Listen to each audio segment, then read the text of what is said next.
session by the organizers of QIQT 2022. So our first speaker of this session is Dr. Poonam Mehta, as you can see on the screen, from Jawaharlal Nehru University, New Delhi. And I will read a short introduction of Dr. Mehta. So she did her PhD from University of Delhi, followed by a couple of postdoctoral associateships, starting at Harish Chandra Research Institute, Allahabad. I also shared the place. I did a postdoc there.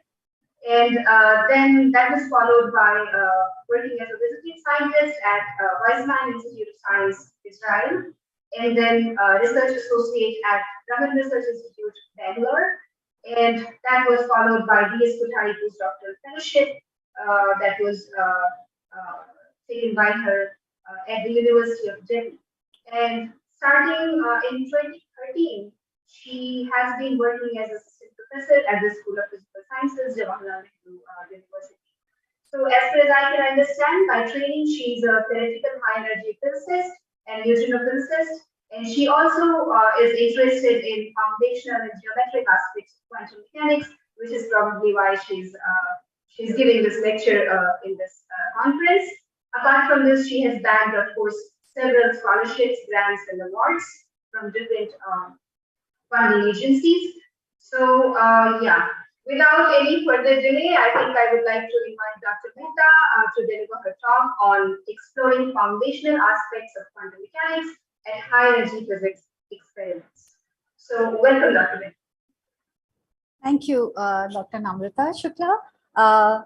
In fact, probably you were at HRI after I had left, I guess, right? Yes, I was there from 2013 to 16. I see. Okay, much later. But yeah, I mean, connecting to the same place is something which brings back a lot of nice memories. So thank you very much for the kind introduction. Let me also begin by, as is customary, but I think it's really wonderful that these series of workshops come schools are going on, and the primary person who is responsible for it is Professor Prashanta Panigrahi, and I think I really appreciate that, and thank you for giving me this opportunity to present something which is related to the theme of the meeting. So let me make it full screen. Without further delay, let me come straight to what I'm going to talk about. So here, this particular week in this meeting is dedicated to foundational aspects of quantum mechanics at various settings and various aspects of it relating to quantum information processing or quantum computation and so on and so forth. And here, given my interest in the subject, in particular in the context of particle physics experiments, I would tell you what is interesting at the moment when we think about high energy experiments, and what is it that is exciting and what we can actually understand and learn from there. Because every time we learn something from a different perspective or a different system, or be it optics system, be it an electronic system, or be it particle physics system, we learn something, we sometimes get a new viewpoint to understand the same thing. And ultimately, at the heart of everything, let me tell you, my talk is not going to be so obscure to all the students out there, because I have put it down in a very simple way. The way you understand, I've connected it to something very simple, which is the two-level quantum system. And I guess you will be able to connect to at least half of my talk, if I'm not wrong, if I can convey up properly. So let us begin. So the plan, my idea is to cover foundational aspects quickly, although you have heard about them in various talks. But a quick journey would help in getting to what we are trying to address here. And secondly, in particle physics, we have state-of-the-art experiments, particularly in the context of neutrino oscillations. And can we really probe foundational aspects through that? So the plan of my talk is as follows. I will first cover the foundational aspects of quantum mechanics, where I will cover. Here, I'm not going to talk about geometric aspects. Here we will talk about something called the Bell's inequalities and the temporal version of those inequalities. very simple-minded things like the correlations can have very profound and puzzling consequences about the nature of the world. And in particular, the whole argument that started out with EPR. So I will cover that in some bit of detail. And then I will come to the particle physics context, which is the case of neutrino oscillations. I will do the mapping of two-flavor neutrino oscillations to a two-level quantum system, which everybody understands, be it from the electronic background or from the optics background, or in general foundations background. So we will talk about, so QIQT is something that everybody understands. So we will map the problem to a two-level quantum system. And then I will come to temporal correlations, which goes by the name Leggett-Garg inequalities in neutrino oscillations, where we have done some work, and my recent PhD student actually worked on this problem, where we looked at new physics scenarios and reported an enhancement or a suppression due to the damping effects and so on and so forth. And it turns out that those studies are not completely, not testable.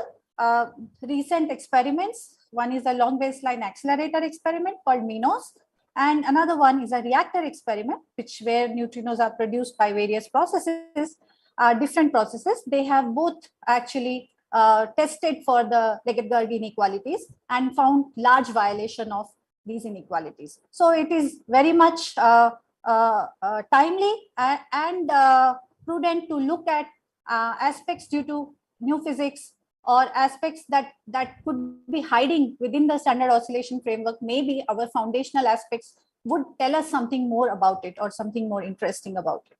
Okay, so this will be the plan, and these are the references broadly I am going to cover during the course of the talk.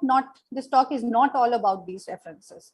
So let me come to the primer on foundational aspects.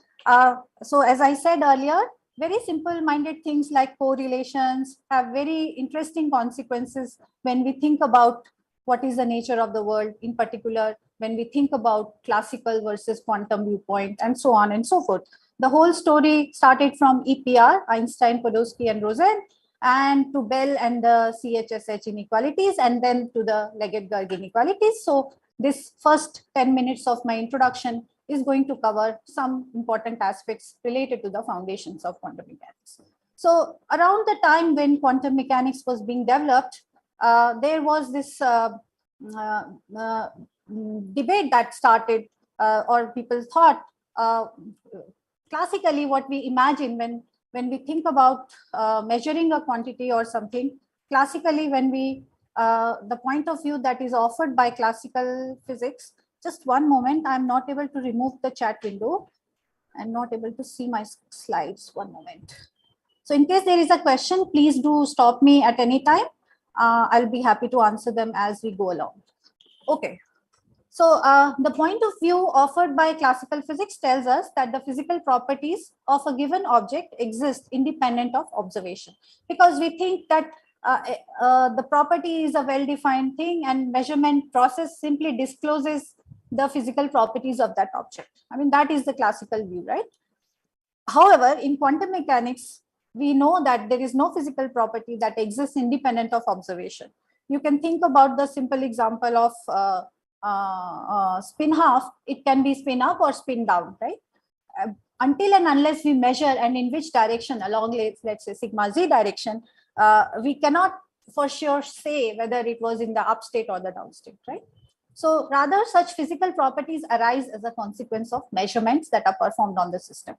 So again, in quantum mechanics, a qubit does not possess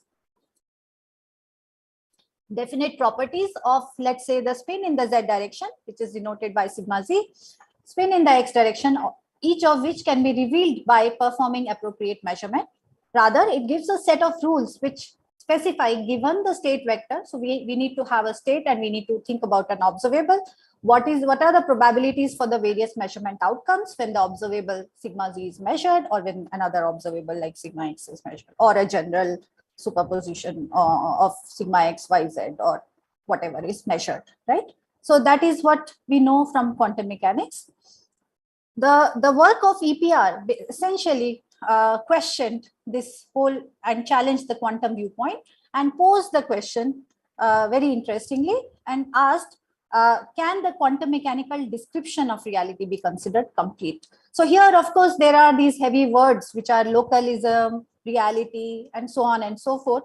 But I will try to explain this in a very simple language so that we can follow don't worry about these terms. So Einstein had said that real factual situation of the system S2 is independent of what is done with the system S1, which is spatially separated from the former. So here, the setup was such that you're talking about general common sense arguments and then confronting that with quantum mechanical description of what quantum mechanics would give us, right?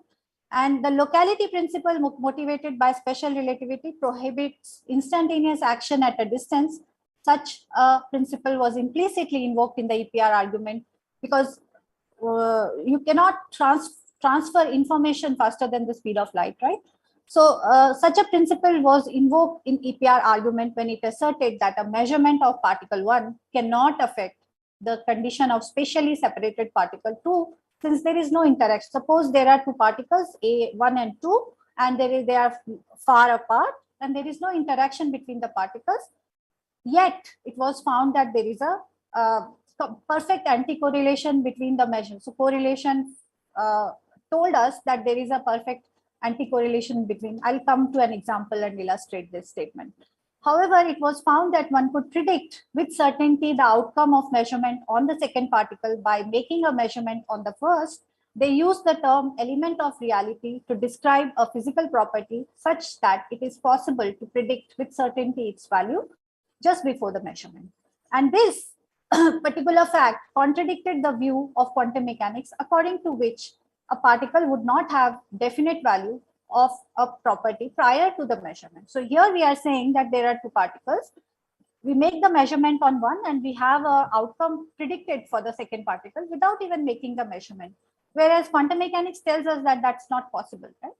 So this was the confrontation. But of course, EPR came up with a Gedanken experiment or a thought experiment, which was a slightly harder experiment, but a more realistic experiment was soon proposed by David Bohm, and he basically considered a system of two atoms, each having spin half, prepared in a state of total spin 0. So we know that if we have two spin halves, we can prepare states which are singlets or triplets and so on and so forth. Those who are symmetric under the interchange or anti-symmetric under the interchange of the particles.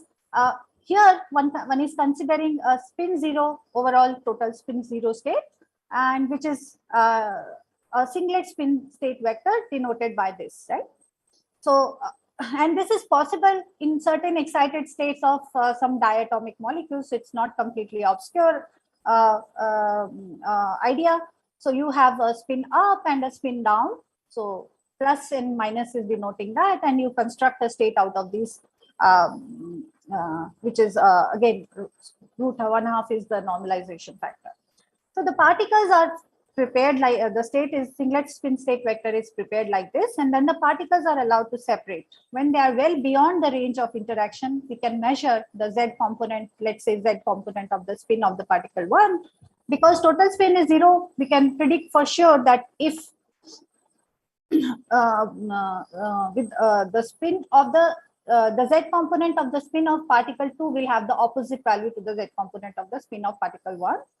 And the value sigma Z therefore was termed as element of reality according to the EPR criteria.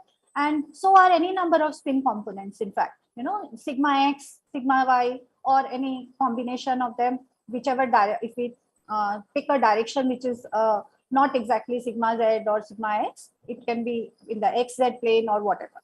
So any number of spin components are elements of reality, and thus quantum state description is not a complete description of physical reality. This is what could be concluded from here.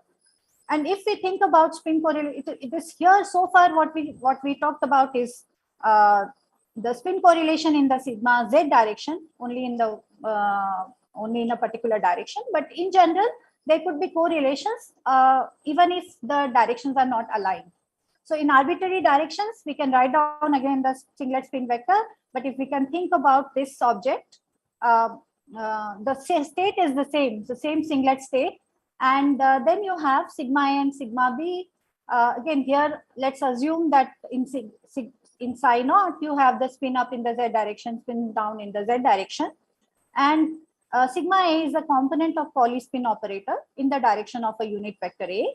Correlation depends on angle between A and B directions.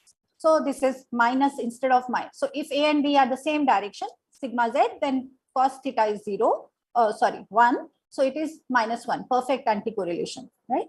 And if A is chosen to be along the z direction, we can simplify this expression, and the middle term shows that you can simplify the above expression and write it like this. Okay. So, but this says that if we have arbitrary directions, we can still write down a correlation among different correlation. We can still compute this quantity, and this is found to be minus cos of theta. Okay, so this was a surprising element, and this is where it all started. Then came the contribution from John Bell, which was almost 30 years later, from 1935 to, let's say, this was 1964, who obtained significant results, and then there were testable. Is there a question? Yeah, Poonam. Yes. I just wanted to, and Prashant, just one small sure. question. Sure. Can you go back to previous transparency? Just one before. Yes. Where? Yeah. So this is just sigma B average minus. No. So this is sigma A, sigma B, different directions. Right. But then when you go back to so this, if I plug in say psi naught here, and if this is z direction, then this simplifies to sigma B here. So sigma A role is omitted because these are eigenstates of the sigma Z operator. Spin up in the z direction. Yeah. This I didn't realize it. Very nice. This is very clean. Yes, it can be written down in terms of sigma B. Yes. Because we are choosing it like this.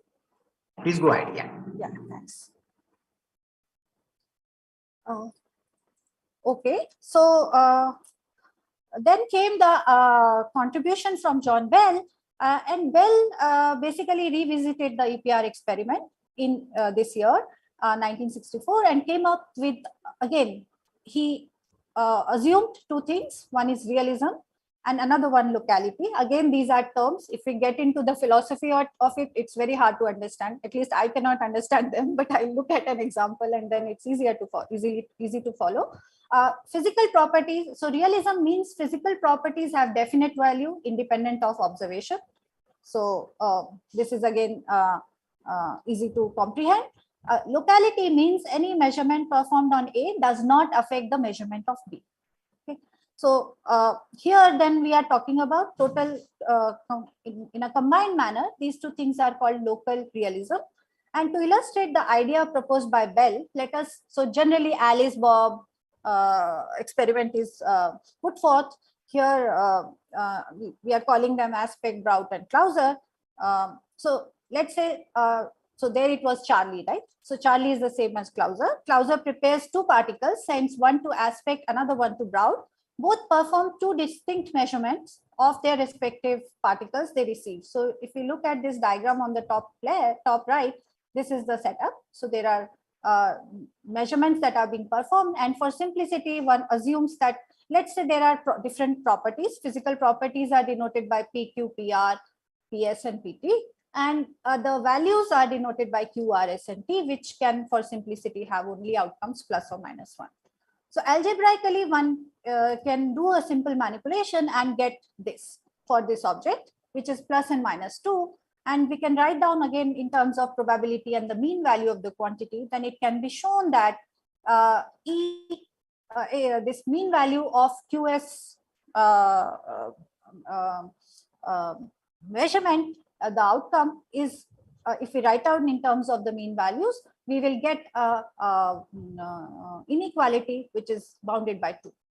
So this can be also repeated multiple times and so on and so forth. This is nothing but the essence of the generalized form of the Bell's inequality. and is referred to as the Clauser-Horn-Shimony-Holt inequality, in fact. And this exposition is very nicely given in the Nielsen and Chon's review. It's really very nicely explained there. And then if we now come back to our singlet state example, going back to the same example, we can choose what are these Q, S, R, and T. And if we write it down in terms of Q, S, R, and T, you see the Z and the X are written here. They are basically nothing but sigma X and sigma Z. And if we choose them appropriately, we get these mean values as 1 over root 2. All of them are 1 over root 2, 1 with the minus sign. And we end up getting this 2 root 2. And in fact, this 2 root 2 is a maximum possible violation of these inequalities that is allowed. This is also referred to as Cyrilson bound. And so what does this whole story tell us? This tells us that quantum mechanics is really inconsistent with Bell's inequalities, because earlier in the previous slide, we saw that this should be bounded by 2, whereas here we are getting 2 root 2. Of course, here our choice of the states has been such, our choice of these observables has been such that we reach the maximum value, but it could be somewhere between 2 and 2 root 2. So this violation tells us that quantum mechanics is inconsistent with Bell's inequalities. This implies that one needs to abandon either the locality or the realism assumption, but we don't know which one. Okay, so this is the story so far. And then came in 1985 another interesting development, which was so here there was this thing about making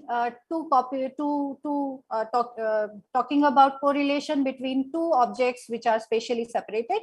Now we are talking, so Leggett and Garg came up with a very nice idea, again questioning in a similar manner, basing their arguments on some assumptions, but in the temporal domain. So there we get rid of setting up something which is spatially far apart, which is a very difficult thing to do. So here there is a same system and you do measurement many times, and it's in the temporal domain one is talking about some correlations. So they derived a class of inequalities which have the following assumptions: macroscopic realism, that's the first thing. Again, non-invasive measurability, that's again another term.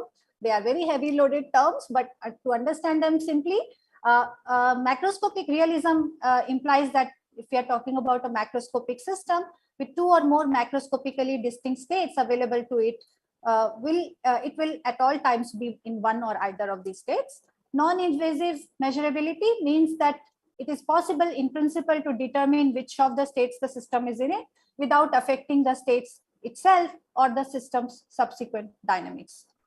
While classical mechanics conforms to both of these assumptions, as we would imagine, quantum mechanics certainly does not. The existence of macroscopic superposition would violate the first, and the quantum mechanical collapse under measurement would violate the second assumption.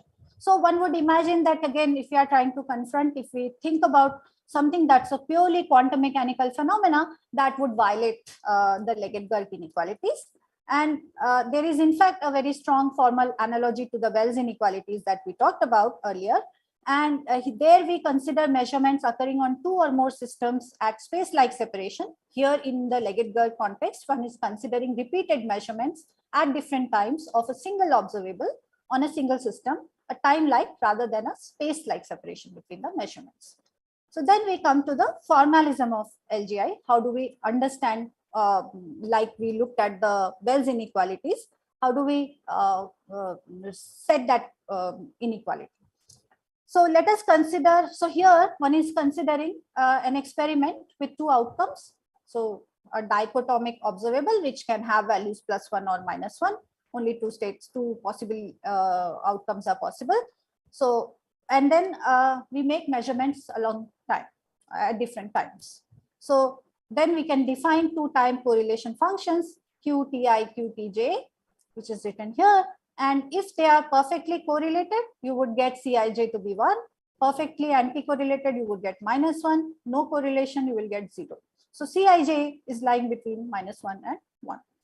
And macro realism, so the first assumption, macroscopic realism, that restricts the following combination of the two time correlation functions. So we can write down a quantity C12, C23 minus C31 in similar spirit to what we wrote down for the Bell's inequality, but this is the simplest of the Leggett-Garg inequalities. So let us look at the simplest version of that. So Q1 minus Q2, Q1, Q2 correlation. So Q1 and Q2 imply QT1, QT2, and so on and so forth. And this can be simplified. And what we find is that K3 can take, is bounded between -3 and +1. Okay. So just simple-minded, just using the fact that Q can take +or -1, we find the limits by which the K3 is bounded, which is the simplest of the Leggett-Garg inequality. Similarly, we can go on and find out another, the higher order correlations. Have 4 time measurements, T1, T2, T3, T4, and we can again write down that quantity, and that turns out to be bounded between -2 and 2. Notice the resemblance between the Bell's inequality and this. There it was bounded by 2, and here also it is bounded by. So here we can go on, and in general we can write down for n odd, the condition, the inequality, the Kn is bounded between -n and n -2, and for even n, where n is anything larger than 4, it's bounded between n -2, minus of n -2 to n -2. So this is the essence. So violation of this inequality implies any one of the assumptions. Again, there were 2 assumptions we started out with, or Leggett and Garg started out with: macroscopic realism and non-invasive measurability. So either of these 2 is not valid. Hence, the Leggett-Garg parameter values lying outside these limits are indicative of quantumness.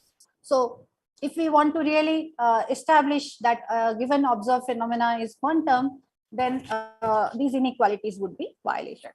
And within this range, if we get these values, then that implies a classical outcome. Okay, so then comes the simplest example one can think of, again, a 2-level quantum system.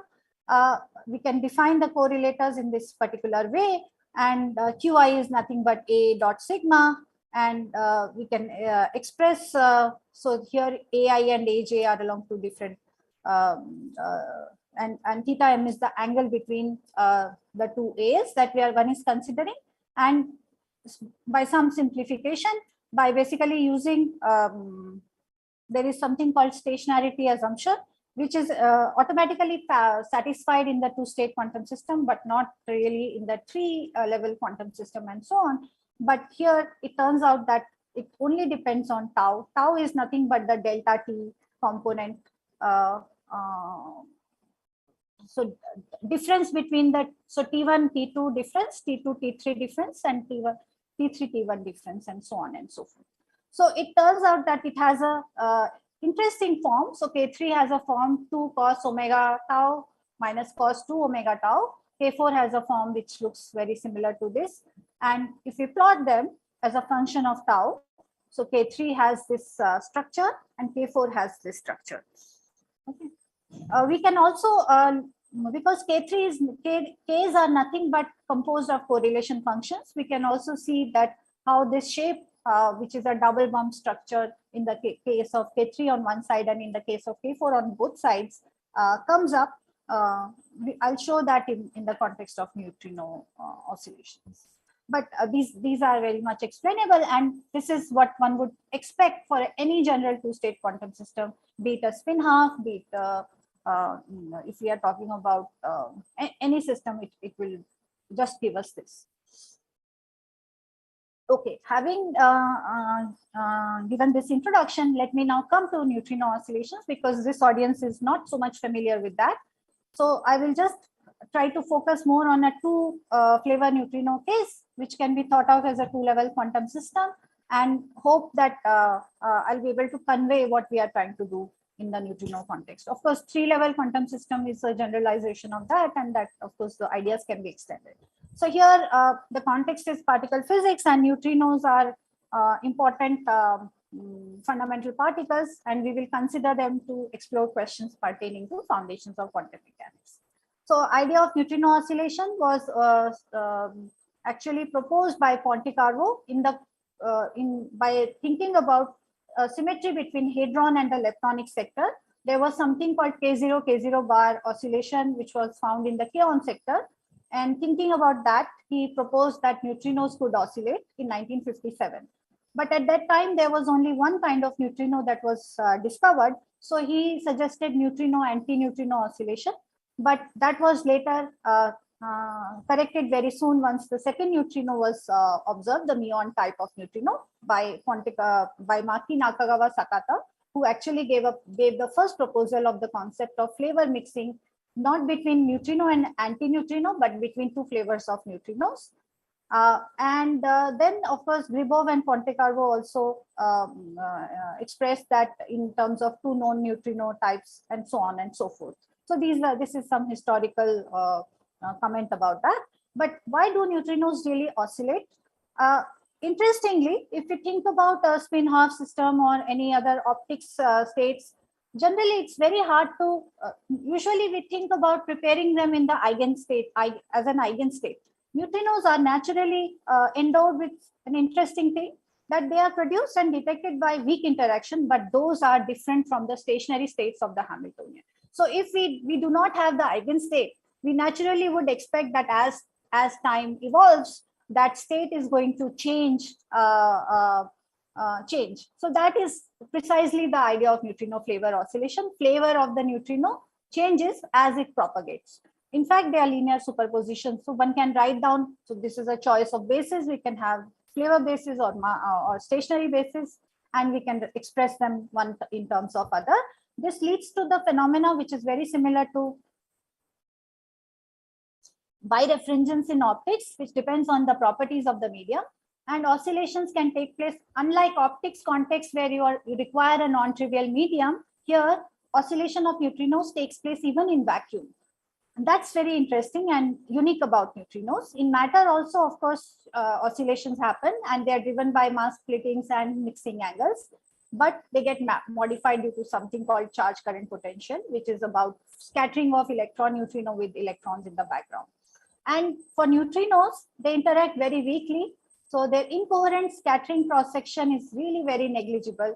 So one can imagine sustained coherence over macroscopic distances, astrophysical length scales. So that's also again something very peculiar about neutrinos. If you think about two flavor neutrinos, now we know that in the ultra-relativistic limit, which is very much similar to paraxial limit in the optics context, we can write down this dispersion relation as this, right? So if we assume equivalent fixed momenta, the two flavor neutrinos can really be mapped onto a two-level quantum system. Hilbert space can be thought of as a two-dimensional Bloch sphere or a Poincare sphere, whatever one may call it, but it is essentially a two-dimensional sphere. In vacuum, mass square difference and mixing leads to oscillation. And so that tells us that Hamiltonian is not diagonal in the flavor basis. In matter, effects due to coherent, there is extra term, but essentially the idea of mixing and oscillation happens even in vacuum. And this is again the same thing. You can write down, so nu E and nu mu are the flavor states, and nu1 and nu2 are what are denoted by as the mass states. Each mass eigenstate propagates as this evolution as per e to the I pz. Here we are approximating t by a distance because we are in the ultra-relative, time can be replaced by distance and so on. And essentially the two flavor probability depends on this mixing angle, which is mismatch between the flavor and the mass basis, the angle that characterizes the mismatch between the two bases, the theta, and the delta m square, which is the difference in the masses of the two neutrinos. And that is why the experimental observation of neutrinos indicates that neutrinos are massive because delta m square has to be non-zero. Okay, so that is something which is interesting. Here we can also visualize oscillations. Again, as you can think about, so generally speaking, neutrinos are Dirac fermions or Majorana fermions. So one would like to write down the Dirac equation and then again, using paraxial approximation in the ultra-relativistic limit, we can linearize that equation and write it in a Schrodinger-like form, where we can identify what is the effective Hamiltonian, which depends on theta and delta m square. And this is that equation. We can also write it in terms of the density matrix and write down the Liouville-like equation. So I del T rho equals H rho commutator. Or we can expand the 2 by 2 Hermitian matrices in terms of Pauli matrices and write down an equation which is analogous to spin precession in a magnetic field.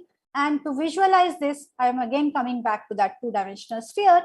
You can draw a mass axis and a flavor axis. So basically the states are points on this 2-dimensional sphere, and the North Pole and South Pole are the 2 flavor states, and mass axis is slightly tilted to that flavor direction, and oscillation effect can be thought of as simply this precession equation is given to us. So it is effective magnetic field, something which is an effective magnetic field which is being generated by theta, the mixing angle, and polarization vector which comes from writing down the density matrix in terms of P dot sigma, right? So that is essentially the idea of oscillation. And given that our effective Hamiltonian in the 2 by 2 vacuum case is real, your states are essentially, although we have the full 2-dimensional sphere, we are actually restricted to a great circle, and the states are real. Okay, and again, there is a one-to-one mapping between optical effects and neutrino oscillations. We can cast the effect of medium in terms of a Hamiltonian, which can be written down in terms of the Pauli matrices and identity. The term proportional to identity just gives the overall phase. ABC gives non-trivial optical effects, and we can identify exactly what. So neutrino oscillations are nothing but elliptic birefringence or quartz plate in terms of optics context. This is an interesting exercise for young students. You can think about finding out what is the focal length. So you can see if you take 10 MeV neutrinos passing through the sun with the density given here, you get focal length to be around 10 to the 5 times size of our galaxy. So in optics with photons, we could design devices like lenses and so on. But in the even though neutrinos have refractive property and so on, the very small refractive index tells us that we cannot really make practical devices out of them. And the potentially observable effect is that of neutrino oscillations, which of course in some way we can think about as split beam experiment in energy space, not in the physical space. But that's not what I'm going to cover next. So here again, 2 flavor to 3 flavor, the story is more complicated. There we had a single angle. Here we have 3 angles, 1 phase and 2 mass square differences. And all of these are measured at neutrino experiments. Some of them are still not clearly known. Some of these standard neutrino oscillation parameters like size of the larger mass splitting, octant of theta 2, 3 and the CP violating phase. Let's not get into that. Now I come to how much time do I have? Dr. Shukla? Yes, you still have about 20 minutes. Okay, fine. I think I'll do fine.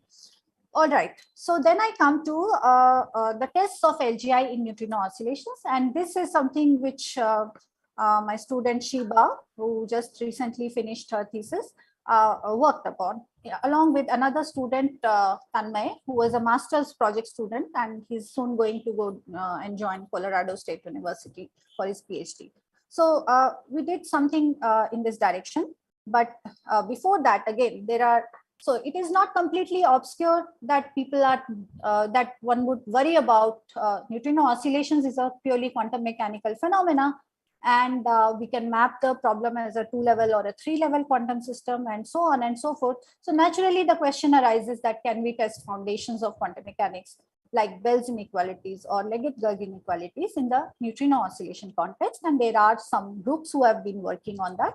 The earliest attempt is by the first 2 references by Professor Gangopadhyay and Professor Home and Animesh Sinha Roy. And they basically worked on a 2-flavor and 3-flavor neutrino oscillation, but in the standard context. And then there are some works by IIT Jodhpur group where they are looking at again a different measure of, so they don't follow the same formalism, but they look at a different measure of Leggett-Garg type inequality, and they have a series of works in this direction. Lately, I have also noticed that Hyderabad University, there is a group led by Professor Bamba, and one student was working on quantum simulation. In fact, I think he did something on IBM computer also. So he's interested in this tripartite entanglement in neutrinos and so on and so forth. Okay, so coming back to then the formalism that we are using, it's closely following these authors, where we need to define what our dichotomic observable is. So it can take +1 or -1 depending on whether we have, so if there are only 2 flavors in the game, so it will be +1 for one of the neutrinos and -1 for the other one. And if there are 3 for either of the 2 other flavors, we can put it in the second category. Okay, so Cij, C12 is written down in terms of a quantity which is called joint probability. So what does that mean? P nu alpha nu beta, T1, T2 is essentially probability, the usual probability of finding new alpha flavor at T1 times probability of finding new beta flavor at time T2. So these are joint probabilities which can be computed. And C12 turns out to be this simple. Let me come back to this because I want to use my cursor. So C12 takes this simple form in the context of 2 flavor standard vacuum oscillation. So this looks like this. So here we showed earlier K3 and K4 has this dependence. So there was this one-sided bump and there was this two-sided bump in the K4. So this can be understood by looking at theseCijs. So C12, C23, and C13, out of these 3, it turns out that one of them is having a different frequency, whereas the other 2 are exactly on top of each other. So this mismatch between these Cij phase oscillating terms is what is leading to this this peculiar structure here. And again, K3 and K4 are easy to compute in this case, and this is what one gets, which can be connected to that cost factors, those cost factors by simple trigonometric rearrangements. But the form looks essentially the same, pretty much the same. Okay, so when we come to 3 flavor context, again, for the standard case, it was done by them, but for the non-standard interactions, we did this computation, both analytically and numerically. So here we find, again, just to illustrate, the structure is similar, but the values are slightly quite different from what we see in the 2 flavor case. 3 flavor brings in a lot of issues. The plot is also not what should I say, the K3 is not remaining between two fixed values. It was more periodic in the earlier case. Okay, so if we want to explore the effect of standard unknowns, so I said that there are some unknowns in the standard oscillation framework. Then we see that almost no dependence on the CP phase, which is yet unknown, which are shown in the bottom panel. And there is some dependence on the mass hierarchy parameter and the ordering of neutrino masses. But this is so far still standard. So motivation for the work, basically the non-standard interactions are currently one of the most widely studied new physics topics. They are not the dominant, or they cannot be at the dominant mode of conversion of neutrinos, but they can be very important subdominant component, and any testability to gauge their presence would be an interesting addition to the literature that is there. So moreover, there can be effects such as decoherence and decay that could leave distinct imprints on the oscillation probabilities, and we have investigated these different scenarios in our works. Okay, so the non-standard interactions are very quick because I think it's not worthwhile to spend time on it here, but essentially in the standard oscillation framework, we have the delta m squares and the mixing angles and the CP phase, but there are these extra parameters which are written in this second term, which are coupled to the matter potential term. And because of these new parameters, there can be new interesting effects. And of course, the analytic computation gets very complicated, but we take some approximations and we can get some tractable form. And then we look at the correlations and so on. So here, the NSI, it turns out that induces an enhancement in the measure of, in the value of K4. So here again, if we look at, let me now come back to this. So here we show, so there is this parameter epsilon e mu, which is a non-standard parameter. If we take its value to be this, there is a opposite effect due to two of these parameters across the standard curve, the black curve. So you see that there is an enhancement due to e mu and depletion or depression here due to epsilon e tau. But these parameters are complex, so we can tune their phases in such a way that we can get more enhancement in this range, which is beyond 2, right? So this part is basically below 2 is what is classical, this is quantum, right? Okay, so this is all about non-standard interactions, enhancement. And then we come to the damped signatures in oscillation. Of course, in a phenomenological way, we can actually cast all the effects that can cause damping in neutrino oscillations. There could be a complete wave packet, complete damping of the envelope, or there could be damping within the retaining the phase factor. So these different effects can be cast in terms of a single damping term, which is exponential minus kappa del time square to some power, L to some power, and E to some power. And that factor comes and sits here along with the oscillating phase and so on. So this is the standard oscillation probability. Dij is something which is the damping term, which has been phenomenologically obtained by these authors. Okay, and in different cases, one can identify what are these parameters. So what are these, there are these different powers that are there. So one can identify these, including effects due to quantum decoherence. These effects can be cast here. So probability, if you look at these different effects, so this gray curve looks like is the standard one. And then there are these different effects which are denoted by these numbers. And you see that there is either there is a shift in the phase or there is within the same envelope. All of these are effects that can lead to damped neutrino oscillations. So we ask the question then, what is the impact on the K4? As one would expect here, this is a completely contrasting situation to the enhancement that we see in the case of NSI. Here we see damped value of K4 in almost all of these cases. I have just put 2 of these plots here.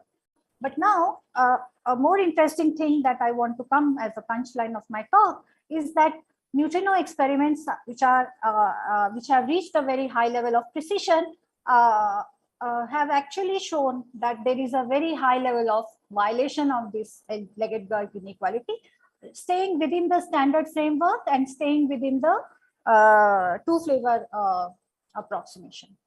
Okay, so now neutrinos, of course, they are only second in the number density to photons. They are produced by a variety of sources. Our sun produces neutrinos, there are atmospheric neutrinos, there are reactor, accelerator neutrinos, and so on and so forth. So this is a spectrum of neutrinos coming from a variety of sources, and they also span a wide range of energy. See here. And this is the flux plotted here, shown here. Our cosmic microwave background radiation also has an associated neutrino background, which is what is called the cosmological neutrinos.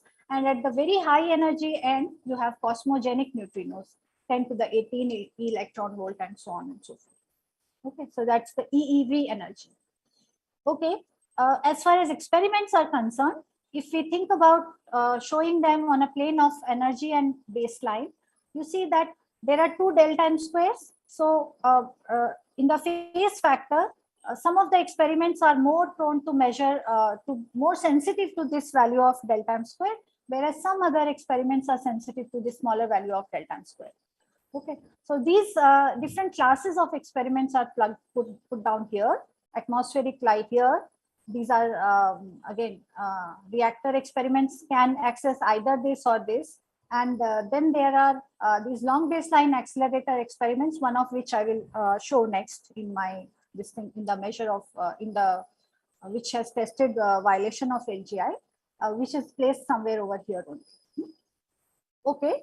So difficulty in performing LGI measurements. One should note that here we are talking about 3 baselines with, the LGI test in the neutrino context, T can be converted to L because we are always interchanging T and L, but it is practically impossible to realize the 3 baseline or more 4 baseline and so on. So minimum we require is 3 baseline with identical conditions, detection possibilities to infer the K3, right? So the authors have circumvented this requirement and done something very interesting. There are 2 handles that are energy and the baseline. These are 2 physical parameters in the game. Energy is at what energy neutrino is being impinged upon the target, and baseline L is the distance at which you are putting your detector. So these are 2 different independent handles. If we want to mimic a change in L, we may as well mimic it by a change in energy, right? So that's a very interesting observation that they made. And in the phase factor, all of these factors come together.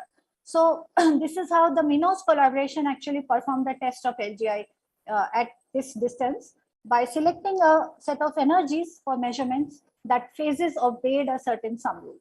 Okay, so this is, let me now come back to full screen.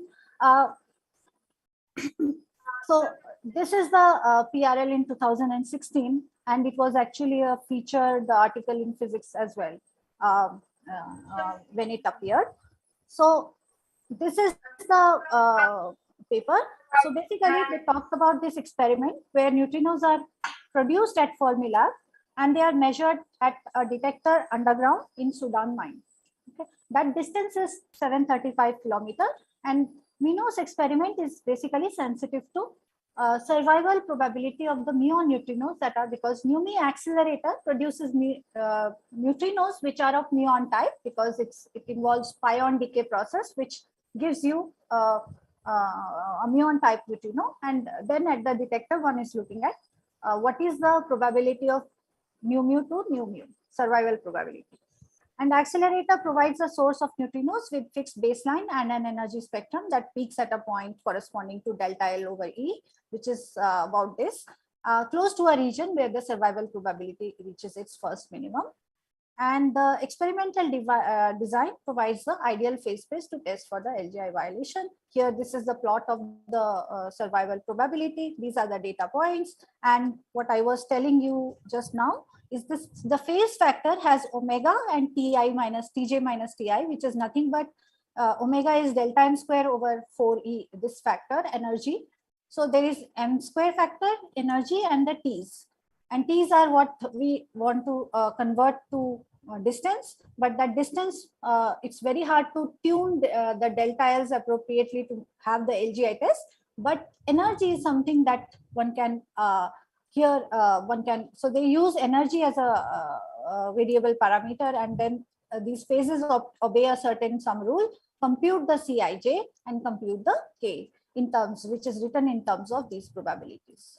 Okay. So we have about 7 minutes left. Okay, fine. I'll be done by then. So this violation occurs over a distance of 735 kilometers and provides the longest range over which a bell-like test of quantum mechanics has been carried out till date. These are their results. Basically, this is for K3. Then, so the number of K3 values that violate the LGI bound.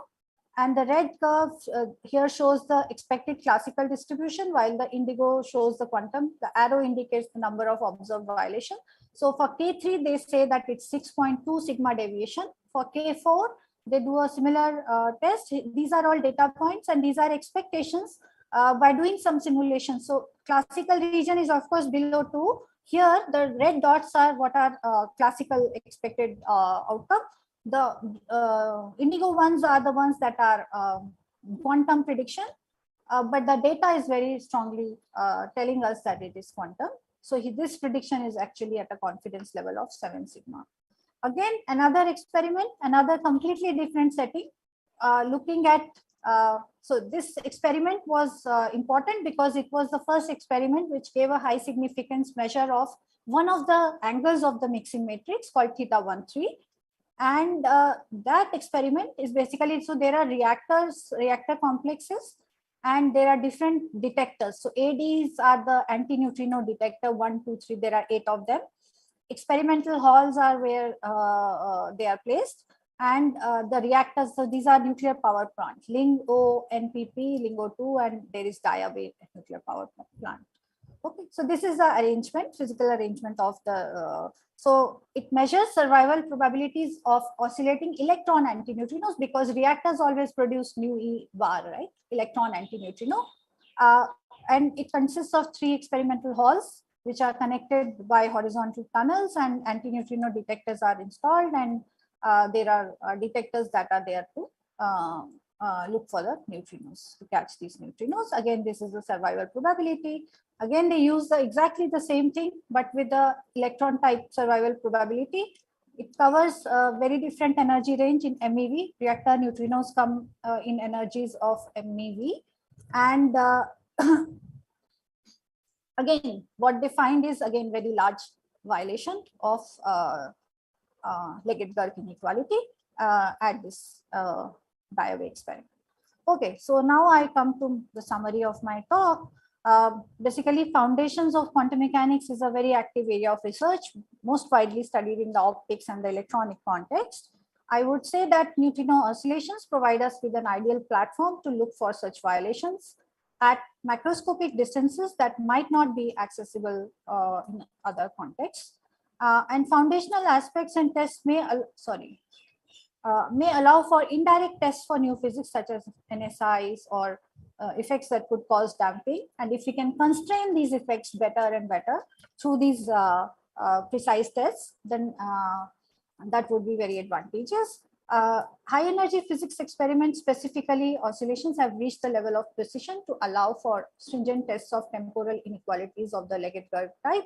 So far, all the experimental efforts, so far these 2 only, have used the simple 2-flavor case, and it would be interesting to use data to with 3 flavors to see the impact on violation of LGI. So I think that's where I would like to stop and have questions if there are any. Thank you.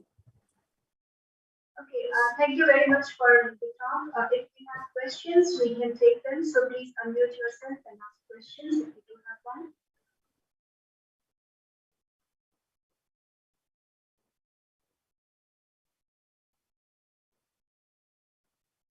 Yeah, Professor Pandey wants to ask a question. Yeah, if others are not asking, I must say this is a wonderful talk. Just a couple of curious things. What was the origin problem with the original paper of Dipankar Home, and that in context of cannot part, there was some problem. You showed all the references, the first reference. Yes, this paper you mean? There was no problem. They considered the standard scenario. So the formalism was correct. I mean, there was no problem. Okay. They considered 2-flavor and standard scenario, like this one. So basically, they wrote down the CIJs in terms of joint probabilities, and computed the C1, C12, and K3, K4, and so on. So defining the dichotomic variable. I think there's no problem in that. Okay. See, another question is that in principle, should all the neutrinos whom you are working with, they should be from the same source? Is it necessary or not? No. In fact, this is something which I would like to check, because the results also depend very much on the source type. When Shiba was doing the computation, we took it for nu mu to be +1, but if we change the source type, neutrinos can be produced by pion decay or beta decay or any other process. So depending on what process, or in the sun, we have only an electron type neutrino that is produced. So depending on the source type, our outcome can be completely, there is a dependence on the source type. This is a very nice question, actually. Something to, because the results are not independent of what source type we assume, we start out with. Generally, we take nu mu because we think that accelerators would have a muon type neutrino coming from pion decay dominantly. So in principle, that can be used to check what are the sources.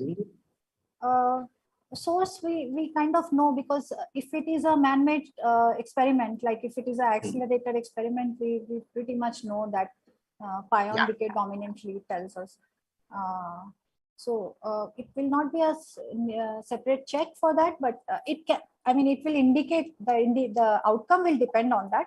But to say that it will be telling us about the source it's not really required in a sense, I would say. Okay. Is there any other question? If not, then maybe sorry, I just asked one clarification. So Poonam, you did not define what is new physics. I think it came up so many times, but the definition I think. Okay. Yeah, so for many audience, I think it will be helpful, right? What is new physics? Okay.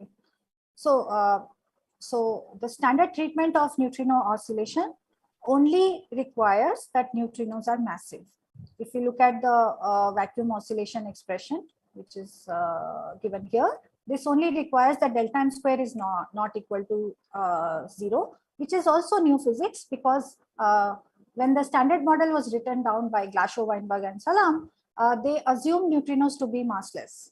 So if neutrino oscillations measure something non-zero for delta m square, that tells us that there is new physics. Neutrino oscillations are the first evidence of requirement for physics beyond the standard model.